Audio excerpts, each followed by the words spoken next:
Hello बच्चों। तो आज हम पढ़ते हैं हमारे देश के राष्ट्रपिता महात्मा गांधी की जीवनी के बारे में, जो उन्होंने स्वयं लिखी है। आइए उनका बचपन कैसे बीता, कैसे अपने जीवन में उन्होंने संघर्ष किया, वो अपने बचपन में कैसे थे, उनका कैसा स्वभाव था, क्या सोचते थे, उन्हीं की लेखनी द्वारा, उन्हीं की जुबानी द्वारा हम लोग जानते हैं। पाठ का नाम है जब मैं पढ़ता था।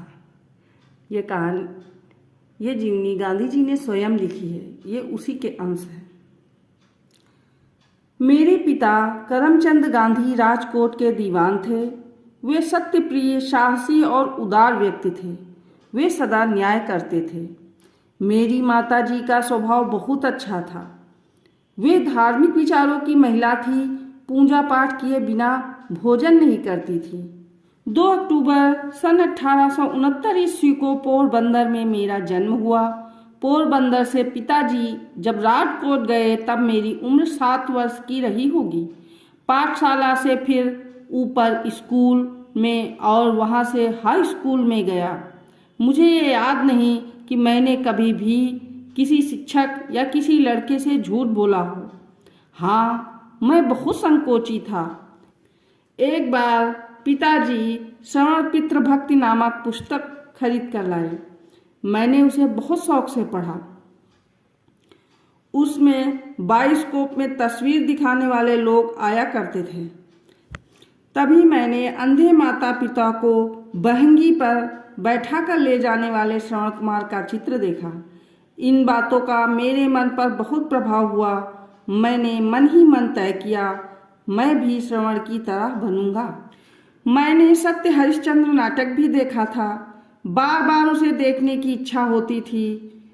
उसी के सपने आते थे। बार बार मेरे मन में यह बात उठती थी कि सभी हरिश्चंद्र की तरह सत्यवादी क्यों न बने। यही बात मन में बैठ गई कि चाहे हरिश्चंद्र की भांति कष्ट उठाना पड़े, पर जीवन में कभी सत्य को नहीं छोड़ना चाहिए। मैंने पुस्तकों में पढ़ा था कि खुली हवा में घूमना स्वास्थ्य के लिए लाभकारी होता है।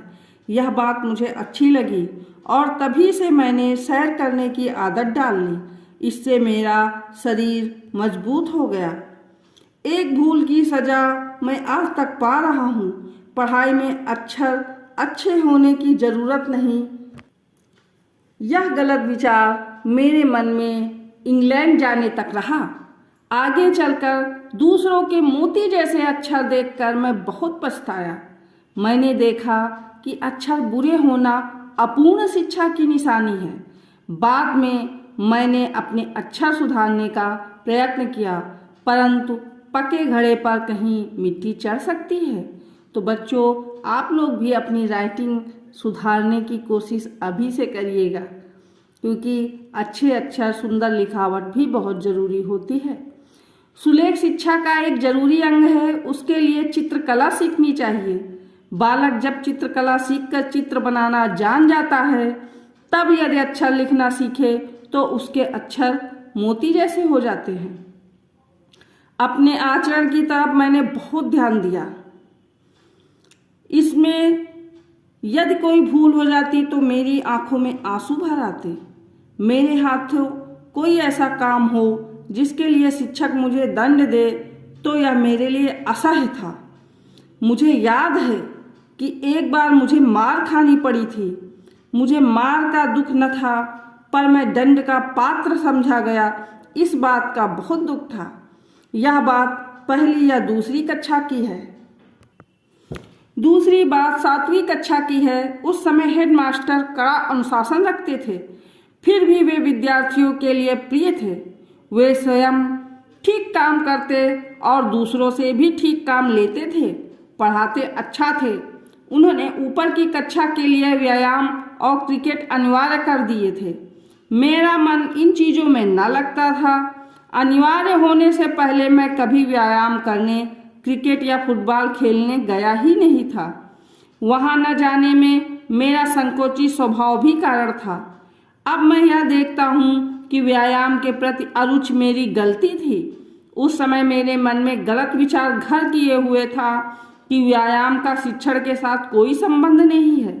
बाद में समझा कि पढ़ने के साथ साथ व्यायाम करना भी बहुत जरूरी है। व्यायाम में अरुचि का दूसरा कारण था पिताजी की सेवा करने की तीव्र इच्छा। स्कूल बंद होते ही घर जाकर उनकी सेवा में लग जाता।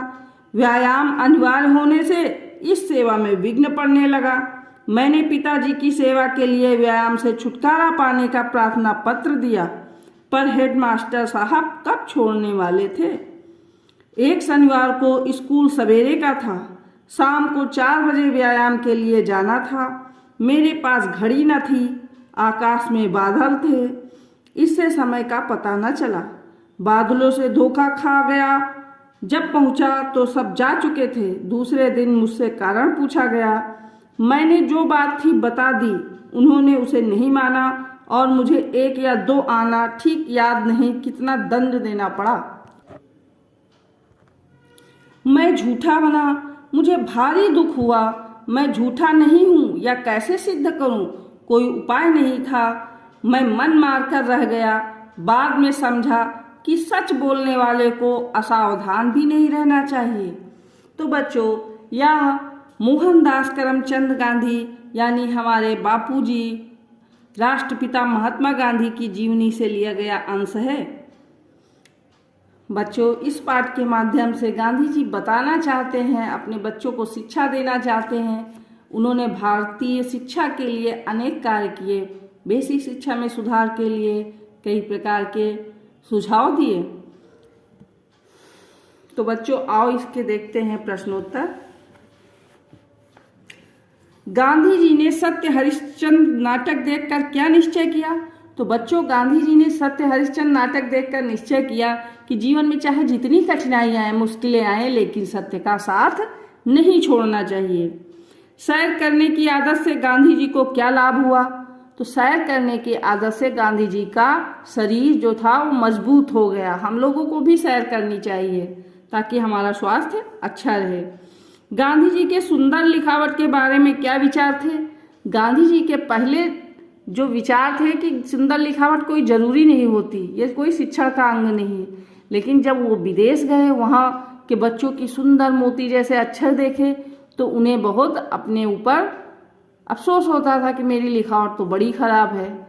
इसलिए उन्होंने कहा कि पहले चित्रकला सीखनी चाहिए ताकि बच्चों की लिखावट या राइटिंग बहुत अच्छी हो।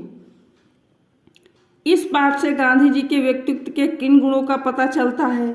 तो गांधी जी उदार स्वभाव के थे, वो सत्यवादी थे, समयनिष्ठ थे, वो हर काम समय से करते थे। समय के पाबंद होना मनुष्य के लिए बहुत जरूरी है। उसके बाद सत्य बोलना चाहिए, अपने हर काम को समय से करना चाहिए और कभी भी किसी भी परिस्थिति में इंसान को झूठ नहीं बोलना चाहिए। तो बच्चों, आज का ये पाठ यही समाप्त। हम फिर मिलेंगे अगले किसी नए पाठ के साथ। आपको ये पाठ कैसा लगा? अगर अच्छा लगा हो तो वीडियो को लाइक करना ना भूलें। धन्यवाद।